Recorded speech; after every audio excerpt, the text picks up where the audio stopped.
Hey everyone, before this video really starts rolling, I'd just like to address the TEG in the room. For everyone who didn't see the community post the other day, I am no longer TEG Barryz. Instead, I am now just Barryz. I decided to do this because TEG Barryz was kind of a mouthful, and also because I want to primarily focus on Transformers Reactivate content from here on out.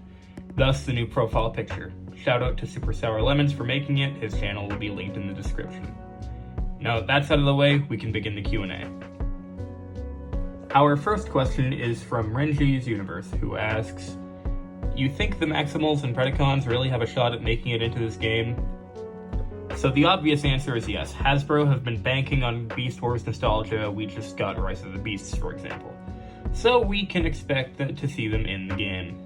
If the game was going to launch this year along with Rise of the Beasts, then I would have no doubt the Maximals and Predacons would be in the game at launch. However, since Transformers Reactivate is looking more like a 2024 to 2025 release date, we might not get the Maximals and Predacons until an update to the game. Our next question comes from BJUpNXT, who asks, will Transformers Reactivate be more like Destiny or Warframe?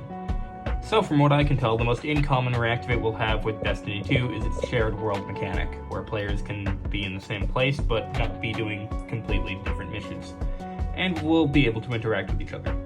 Most of the similarities come from Warframe, however, with the different Transformers being the frames from Warframe.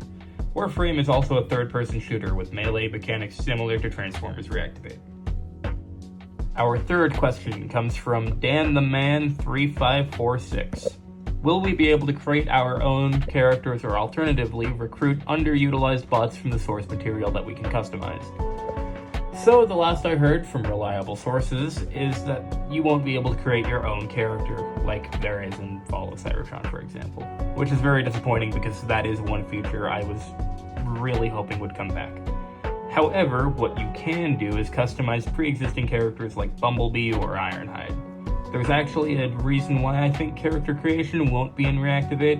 See, starting with games like Overwatch and now with Call of Duty, we're seeing a whole lot less unique customization. What most games seem to be doing with their customization is selling you identifiable silhouettes. The idea being that you can see this incredibly... What? Oh. The idea being that you can see this incredibly in-your-face unique character and think, hey, that's cool, and after the game you head straight to the cash shop to spend some of your hard-earned money on that cosmetic.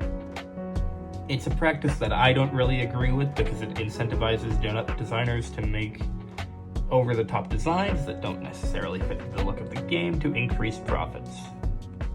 Next question is from BoominRandy2807. How will melee combat work? Will it be basic, like you just press a melee button and it does one hit, or will there be combos and stuff? So from what I can tell, they seem to be trying to combine the Cybertron game's third-person shooting with Devastation's melee combat, which means that we should expect to see different combos and such. We know that there are designated buttons for light attacks and heavy attacks, along with defined melee weapons. Our final question comes from Improve Yourself 1985, do it, who asks... It's going to have a team deathmatch, like old Transformers games, right? And by the way, any estimated release date? So unfortunately, it doesn't seem like there will be any kind of PvP mode upon launch, at least that's what I've been told. However, we could see a PvP mode release after launch in an update. Reactivate seems to be aiming closer towards a shared world PvE experience gameplay loop, with the potential for Destiny-style raids. As for an expected release date, now this is just my personal theory, by no means is this official, a late 2024 to early 2025 release date is looking more probable. The way that most games seem to release is by showing an initial teaser, followed by a year of nothing, which is what we're hearing currently, then a cinematic trailer, followed by a year of nothing, a gameplay trailer, and then 6 to 8 months later we get the game. Currently, we're at the end of the first year-long marketing drought. So, that does it for today's Q&A. Now for a little announcement. I think I'll be trying to make news roundups every month, just doing overall the rumors and news that has come out during the month. I'll also be trying to return to the weekly upload since I know how much you all missed me. It's good to be back in the Transformers Reactivate community. You've all been so awesome, and this channel has really grown to a point that I didn't expect. Thank you all, and you can expect a new news roundup next week on September's Reactivate news. That's been all for today's Q&A. I hope you all enjoyed. Goodbye.